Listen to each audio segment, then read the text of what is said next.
ਤੁਸੀਂ ਇਹ ਸੋਚੋ ਕਿ ਤੂੰ ਆਉਣ ਵਾਲੇ ਟਾਈਮ ਵਿੱਚ ਹਿੰਦੁਸਤਾਨ GDP 23% ਮਾਈਨਸ ਹੋਈ ਹੈ, ਇਹ 50% ਹੋ ਜਾਏਗੀ। ਹਜੇ ਵੀ ਦੋਨੋਂ ਮਿਲ ਜੁਲ ਕੇ ਧੱਕਾ ਨਾ ਕਰੋ, ਨਾ ਕਿਸਾਨ ਕਰਨ ਨਾ ਸਰਕਾਰ ਕਰੇ।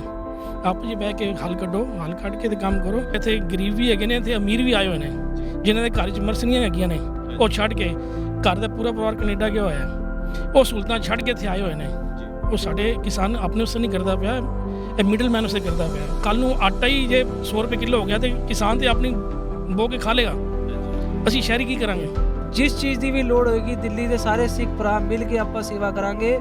ਕਿਸੇ ਵੀ ਚੀਜ਼ ਦੀ ਲੋੜ ਹੋਏ, ਭਾਵੇਂ ਆਪਾਂ ਕਹਿੰਦੇ ਆ ਕਿ ਅਗਰ ਗਰਮੀਆਂ ਤੱਕ ਵੀ ਰੁਕਣਾ ਪਏ, ਭਾਵੇਂ ਟਰਾਲੀ ਦੇ ਅੰਦਰ AC ਤੱਕ ਵੀ ਲਾਣੇ ਪਏ, ਆਪਾਂ ਤਾਂ ਵੀ ਨਹੀਂ ਹਟਾਂਗੇ ਜੀ। ਆਪਾਂ ਸਾਰੀ ਤਰ੍ਹਾਂ ਦੀ ਸੇਵਾ ਕਰਾਂਗੇ। ਜੋ ਚੀਜ਼ਾਂ ਇਹਨਾਂ ਨੂੰ ਚਾਹੀਦੀ ਹੈ ਸਾਡੇ ਕਿਸਾਨ ਭਰਾਵਾਂ ਨੂੰ, ਉਹ ਸਾਰੀ ਚੀਜ਼ਾਂ ਅਵੇਲੇਬਲ ਕਰਾਵਾਂਗੇ ਆਪਾਂ। ਪੀਜ਼ਾ 버ਗਰ ਦੇ ਅੰਦਰ ਰੁਕ ਗਏ ਨੇ, ਪੀਜ਼ਾ ਔਰ 버ਗਰ ਦਿਖਾ ਰਹੇ ਨੇ, ਇਹ ਤੇ AC ਵਾਲੇ ਕਿਸਾਨ ਵੀ ਦਿਖਾਣਗੇ। ਸਾਰੇ ਮਿਲ ਕੇ ਕਰਾਂਗੇ ਜੀ। ਆਪਾਂ ਆਤੰਕਵਾਦੀ ਨਹੀਂ ਹੈਗੇ, ਆਪਾਂ ਸਿਰਫ ਆਪਣੇ ਕਿਸਾਨ ਭਰਾਵਾਂ ਦੇ ਨਾਲ ਖੜੇ ਹਾਂ ਜੀ।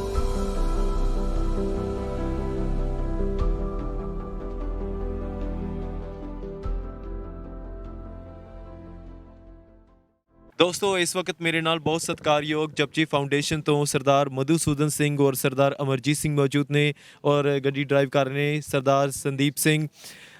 दोस्तों जिवें तुसीं वेख ही सकते हैं कि शीशियां दे आले दुआले कितनी भीड़ लगी हुई है। स्टेज वाल नूं असीं जा रहे हैं, दिल्ली मोर्चे दे उत्ते डटे हुए हैं।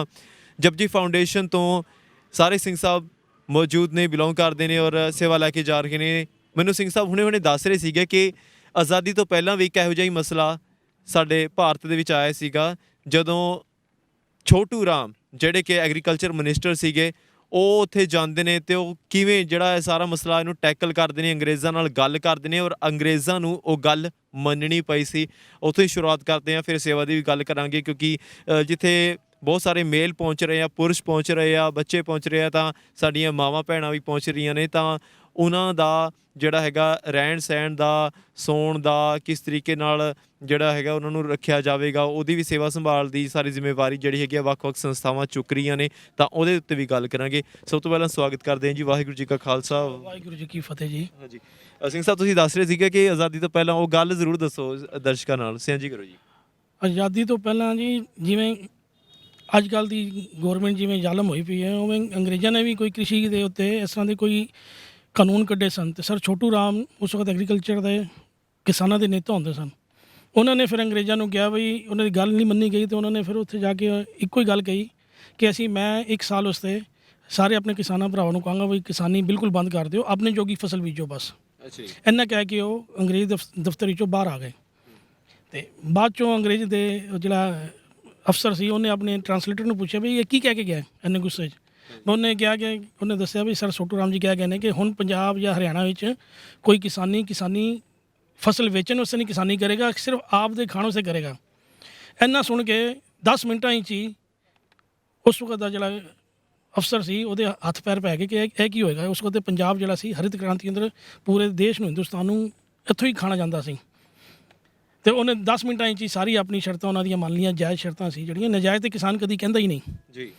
ਉਹ ਜੋ ਉਹਦੀ ਜਾਇਜ਼ ਸ਼ਰਤਾਂ ਹੁਣ ਵੀ ਜਿਹੜੀ ਜਾਇਜ਼ ਨੇ, ਹੁਣ ਵੀ ਇਹ ਕਿ ਗੌਰਮੈਂਟ ਨੂੰ ਬੇਨਤੀ ਹੈ ਕਿ ਵੀ ਜੋ ਕਿਸਾਨ ਦੀ ਇਹ ਗੱਲਾਂ ਨੇ ਸਾਰੀਆਂ ਮੰਨੋ, ਜਾਇਜ਼ ਗੱਲਾਂ ਮੰਨੋ, ਜੋ ਤੁਹਾਡੀ ਆਪਣੀਆਂ ਉਹ ਵੀ ਜਾਇਜ਼ ਮੰਨਵਾਓ ਅਤੇ ਕੰਮ ਅੱਗੇ ਚਲਾਓ। ਅਤੇ ਕਿਸਾਨਾਂ ਬਗੈਰ ਇਕੋਨਮੀ ਕੁਛ ਵੀ ਨਹੀਂ ਹੈਗੀ। ਕਿਸਾਨ ਹੁਣ ਵੀ ਕਰ ਲਓ, ਅੱਜ ਤੋਂ 100 ਸਾਲ ਬਾਅਦ ਵੀ ਜਦ ਕਲਟੀਵੇਸ਼ਨ ਨਹੀਂ ਹੋਏਗੀ ਤਾਂ ਖਾਏਗਾ ਕਿੱਥੋਂ ਆਦਮੀ। ਬਿਲਕੁਲ। ਇਹ ਤਾਂ ਮੇਨ ਜਿਹੜੀ ਇਕੋਨਮੀ ਦੀ ਜਿਹੜੀ ਰੀੜ੍ਹ ਦੀ ਹੱਡੀ ਹੈ ਉਹ ਕਿਸਾਨੀ ਹੈ। ਔਰ ਸਾਡੀ ਇੰਡੀਆ ਦੀ ਤੇ ਇਕੋਨਮੀ ਸਾਰੀ ਹੈ ਹੀ ਕਿਸਾਨਾਂ ਦੇ ਉੱਤੇ। ਕਿ ਸੁਣਿਆ ਕਿ ਮਾਨਸੂਨ ਦੀ ਖਬਰ ਆਉਂਦੀ ਹੈ ਅਤੇ ਸ਼ੇਅਰ ਮਾਰਕੀਟ ਵੱਧ ਜਾਂਦੀ। ਕਿਉਂ ਵੱਧ ਜਾਂਦੀ ਹੈ? ਕਿਉਂਕਿ ਇਕੋਨਮੀ ਕਿਸਾਨਾਂ ਉੱਤੇ ਡਿਪੈਂਡ ਕਰਦੀ ਹੈ। ਬਿਲਕੁਲ ਜੀ। ਅਤੇ ਤੁਸੀਂ ਕਿਸਾਨਾਂ ਨੂੰ ਹੀ ਮਾਰਦੇ ਪਿਓ, ਅਤੇ ਤੁਸੀਂ ਇਹ ਸੋਚੋ ਕਿ ਆਉਣ ਵਾਲੇ ਟਾਈਮ ਵਿੱਚ ਹਿੰਦੁਸਤਾਨ GDP 23% ਮਾਈਨਸ ਹੋਈ ਹੈ, ਇਹ 50% ਹੋ ਜਾਏਗੀ।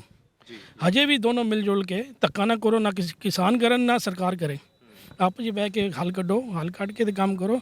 ਹੁਣ ਅਸੀਂ ਜਪਜੀ ਫਾਊਂਡੇਸ਼ਨ ਵੱਲੋਂ ਆਏ ਹਾਂ ਬਈ ਇੱਥੇ ਸਾਰੇ ਪਿੰਡ ਦੀਆਂ ਸਹੂਲਤਾਂ ਛੋੜ ਕੇ ਇੱਥੇ ਗਰੀਬ ਵੀ ਹੈਗੇ ਨੇ, ਇੱਥੇ ਅਮੀਰ ਵੀ ਆਏ ਹੋਏ ਨੇ, ਜਿਨ੍ਹਾਂ ਦੇ ਘਰ 'ਚ ਮਰਸਨੀਆਂ ਹੈਗੀਆਂ ਨੇ, ਉਹ ਛੱਡ ਕੇ ਘਰ ਦਾ ਪੂਰਾ ਪਰਿਵਾਰ ਕੈਨੇਡਾ ਗਿਆ ਹੋਇਆ ਹੈ, ਉਹ ਸਹੂਲਤਾਂ ਛੱਡ ਕੇ ਇੱਥੇ ਆਏ ਹੋਏ ਨੇ।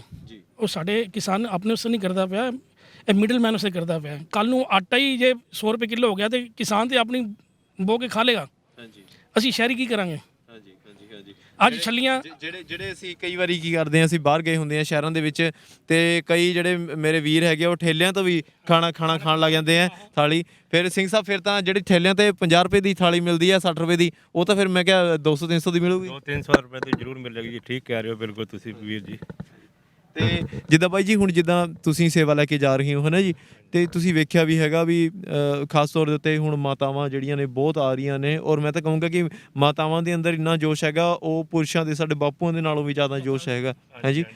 ਔਰ ਕਿੱਦਾਂ ਫਿਰ ਜਿੱਦਾਂ ਸਾਰਾ ਕੁਝ ਫਿਰ ਸਿਲਸਿਲਾ ਜਿਹੜਾ ਚੱਲ ਰਿਹਾ, ਫਿਰ ਕਿਸ ਤਰੀਕੇ ਨਾਲ ਜਿਹੜੀ ਸੇਵਾ ਲੈ ਕੇ ਜਾ ਰਹੇ ਹੋ, ਫਿਰ ਕੀ ਹੋਊਗਾ, ਕਿਹੜੀ ਫੈਸਿਲਿਟੀਜ਼ ਨੇ? ਅਸੀਂ ਇੱਥੇ ਆ ਕੇ ਹਮੇਸ਼ਾ ਪੁੱਛਦੇ ਰਹਿੰਦੇ ਹਾਂ ਵੀ ਤੁਹਾਡੀ ਕੀ ਰਿਕੁਆਇਰਮੈਂਟ ਹੈ। ਸਟਾਰਟਿੰਗ ਵਿੱਚ ਤਾਂ ਅਸੀਂ ਕਛਿਆਰੇ ਵਗੈਰਾ ਲੈ ਕੇ ਗਏ, ਤੇ ਫਿਰ ਜਿਸ ਤਰ੍ਹਾਂ ਰਿਕੁਆਇਰਮੈਂਟ ਹੈਗੀ ਉਸੇ ਹਿਸਾਬ ਨਾਲ ਅਸੀਂ ਆ ਰਹੇ ਹਾਂ।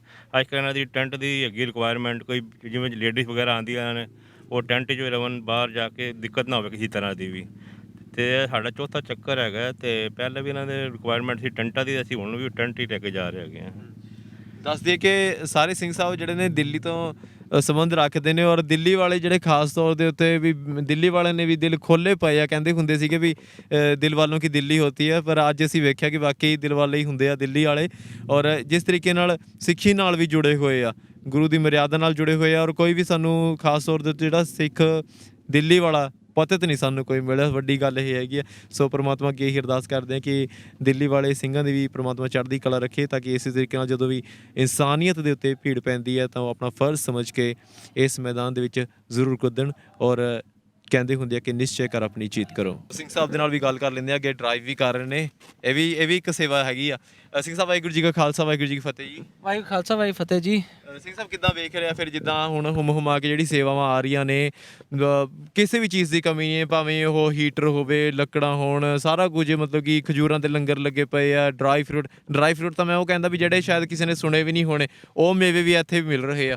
ਸੋ ਕੀ ਕਹਿਣਾ ਚਾਹੋਗੇ ਵੀ ਇਸ ਤਰੀਕੇ ਨਾਲ? ਪਰ ਜਿਹੜੇ ਸਰਕਾਰ ਹੈ ਮਾਮਲਾ ਲਟਕਾ ਬੜਾ ਰਹੀ ਹੈ, ਜੇ ਅੱਗੇ ਚੱਲਦਾ ਰਿਹਾ ਕਿ ਇਹ ਤਾਂ ਨਹੀਂ ਕਿ ਜਿਹੜਾ ਹੁਣ ਹੌਸਲਾ ਇੰਨਾ ਜ਼ਿਆਦਾ ਹੈਗਾ ਕਿ ਹੌਸਲਾ ਠੰਡਾ ਪੈ ਜਾਊਗਾ। ਫਿਰ ਵੀਰ ਜੀ ਆਪਾਂ ਦਿੱਲੀ ਦੇ ਹੈਗੇ ਆ, ਦਿੱਲੀ ਦੇ ਬਿਜ਼ਨਸਮੈਨ ਹੈਗੇ ਆ, ਨਾਲ ਸੇਵਾ ਕਰ ਰਹੇ ਆ। ਜਪਜੀ ਫਾਊਂਡੇਸ਼ਨ ਸਾਡੀ ਹੈਗੀ ਹੈ, ਰਜਿਸਟਰਡ ਹੈਗੀ ਹੈ, ਉਹਦੇ ਨਾਲ ਸੇਵਾ ਕਰ ਰਹੇ ਆ।